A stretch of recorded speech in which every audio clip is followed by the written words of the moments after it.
معزز سامعین کرام، آپ جانتے ہیں کہ نئے سال کا آغاز یعنی سن 1445 ہجری کا آغاز اسلامی نئے سال کا آغاز ہونے جا رہا ہے۔ میں ایک سوال آپ سے پوچھنا چاہتا ہوں کہ کیا آپ کے دل و دماغ کے اندر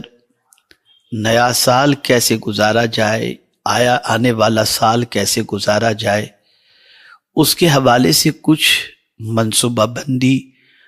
کچھ سوچ، کچھ فکریں اور کچھ پلان آپ کے دل و دماغ میں ہے یا نہیں؟ اور اگر میں یہ کہوں تو غلط نہ ہوگا کہ 99% مسلمانوں کے دل و دماغ کے اندر صرف ماہ محرم کیسے گزارا جائے اس کا پلان تو ہوگا، لیکن سال پورا کیسے گزارا جائے اس کے حوالے سے کوئی پلان نہیں ہوگا۔ اللہ کا شکر ہے کہ ماہ محرم شریف کا چاند دیکھنے کے بعد مسلمان کم و بیش یاد امام حسین رضی اللہ تعالیٰ عنہ میں 10 دنوں تک کسی حد تک گناہ سے بچنے کی کوشش کرتا ہے اور سوچتا ہے کہ تاجدار کربلا امام علی مقام علی جدہ وعلیہ الصلاۃ والسلام نے ماہ محرم شریف کی 10ویں تاریخ کو اپنا پورا گھر بار، بچے، یہ سب کچھ قربان کر کے دین اسلام کی آبیاری فرمائی اور دین اسلام ہم تک پہنچایا۔ تو جس طریقے سے امام حسین رضی اللہ تعالیٰ عنہ نے شہادت کا جام نوش فرما کر دین اسلام کی صحیح تصویر ہمارے سامنے رکھی، اگر ہم اس دین اسلام کے خلاف ماہ محرم الحرام کے اندر ابتدائی 10 دنوں میں گناہ کریں گے تو امام حسین ہم سے ناراض ہو جائیں گے۔ تو میں ایک سوال آپ سے پوچھنا چاہتا ہوں کہ کیا تاجدار کربلا کا پیغام صرف 10 دنوں تک کے لیے ہے؟ نہیں، امام علی مقام علی جدہ وعلیہ الصلاۃ والسلام کا پیغام قیامت تک کے لیے ہے، اور مسلمانوں کی ذمہ داری یہ بن جاتی ہے کہ مسلمان اپنے گزشتہ سال کا پورا احتساب کرے کہ سن 1444 ہجری اس نے کس طریقے سے گزاری، کیا عبادت کے اندر بہتری آئی، کیا علم کے سلسلے میں اس نے پیش رفت کی، کیا معاشی اعتبار سے خوشحالی کی طرف اس نے قدم بڑھائے، کیا آوارگی اور فحاشی سے اس نے توبہ کر کے اپنے دامن کو گناہوں سے بچانے کی کوشش کی، کیا امت مسلمہ کی ترقی کے سلسلے میں اس نے کوئی قدم اٹھایا، کیا ملک کی ترقی کے سلسلے میں اس نے کوئی سٹیپ اٹھایا؟ تو میں یہ سمجھتا ہوں کہ ہمارے پاس نہ احتساب کا وقت ہے نہ منصوبہ بندی کا وقت ہے۔ لیکن میں نے یہ چاہا کہ آج نئے سال کے آغاز سے پہلے میں کچھ باتیں آپ کی سماعتوں کے حوالے کر دوں، شاید کہ آپ کچھ منصوبہ بنا سکیں، اسے تحریری شکل دے کر اس کو اپنی زندگی کے اندر نافذ کرنے کی کوشش کر سکیں۔ آئیے ہم نئے سال کے آغاز سے پہلے اپنے آپ کو ان چیزوں کے لیے تیار کر لیں، شاید کہ نیت کے مطابق اللہ عز و جل ہمیں اگر عمل کی توفیق عطا فرمائے گا تو انشاءاللہ العظیم اس عمل کے ثمرات ہمیں اللہ عز و جل دونوں جہاں میں عطا فرمائے گا۔ سب سے پہلے آپ دیکھیں ماہ محرم شریف کے حوالے سے کیا فرمان ہے قرآن مقدس کا۔ تو اللہ عز و جل نے ارشاد فرمایا، ان عدت الشہور عند اللہ 12 شہرا فی کتاب اللہ یوم خلق السماوات والارض منہا 4 حرم ذالک الدین القیم فلا تظلموا فیہن انفسکم۔ بے شک مہینوں کی گنتی اللہ کے نزدیک 12 مہینے ہیں اللہ کی کتاب میں، جب سے اس نے آسمان و زمین بنائے، اور ان میں سے 4 حرمت والے مہینے ہیں۔ 4 مہینوں کو اللہ نے حرمت عطا فرمائی۔ اب آپ اس چیز کو اچھی طریقے سے ذہن میں رکھیں کہ ان 4 مہینوں کا احترام کرنا، ان 4 مہینوں کے اندر اپنے آپ کو کیا چیز سے روکنا ہے، اس کے حوالے سے بھی قرآن مقدس میں رب نے فرمایا فَلَا تَظْلِمُوا فِيهِنَّ أَنفُسَكُمْ، تم اپنی جان پر ان 4 مہینوں میں ظلم نہ کرو۔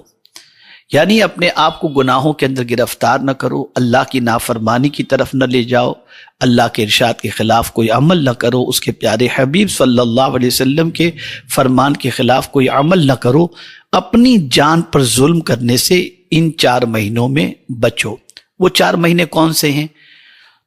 تو پہلا مہینہ اسلامی مہینے کے اعتبار سے اسلامی سال کا پہلا مہینہ یعنی ماہ محرم الحرام،